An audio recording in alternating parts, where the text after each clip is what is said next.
Chers membres d'Église et chers amis, bonjour. Des émissions 255 à 258, nous nous sommes intéressés au thème de la foi à travers l'histoire de Jaïros et d'une femme anonyme malade depuis 12 ans. J'aimerais clore ce partage en revenant à cette femme dont la démarche de foi semble opposée à celle de Jaïros. Alors que ce dernier vient réellement rencontrer Jésus pour la guérison de sa fille, nous avons déjà noté que cette femme, se sachant impure, arrive dans le dos de Jésus, à travers la foule qui le presse de toutes parts et touche simplement son vêtement. Mais je vous lis le verset 29 du chapitre 5 de Marc. Aussitôt, sa perte de sang s'arrêta et elle sut dans son corps qu'elle était guérie de son mal. Je vous invite à réécouter l'émission 256 où l'on voit comment, après ce miracle, répondant à l'appel de Jésus qui veut savoir qui l'a touché, elle vient devant lui en posture d'adoration et lui ouvre son cœur sous forme de confession. Je vous lis maintenant le verset 34.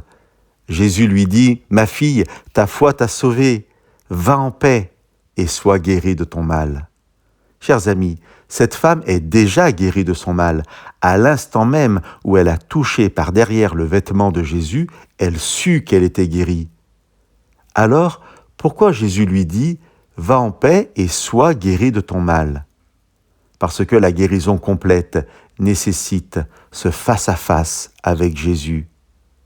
Et parce que cette femme vient face à face, elle ne repart pas simplement avec une guérison physique, elle repart en quelque sorte avec Jésus lui-même, avec sa paix. Et la vraie foi ne se mesure plus à l'extraordinaire du miracle, mais à la présence de Jésus dans ma vie quand je lui ouvre mon cœur. Chers amis, je finis ce parcours avec ces deux personnages de Marc en rappelant que nous trouverons auprès de Jésus ce que nous sommes venus chercher. Cette femme aurait pu repartir guérie sans répondre à l'appel de Jésus « Qui m'a touché ?» Elle aurait été déjà grandement bénie, mais elle n'aurait jamais rencontré personnellement le Christ. C'est bien parce qu'elle est venue devant lui qu'elle a pu entendre pour elle cette bénédiction « Ma fille, va en paix ».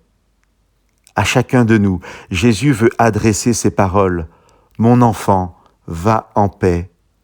Mais pour aller, il faut d'abord venir à lui. Que ce soit notre chemin. Que Dieu vous bénisse.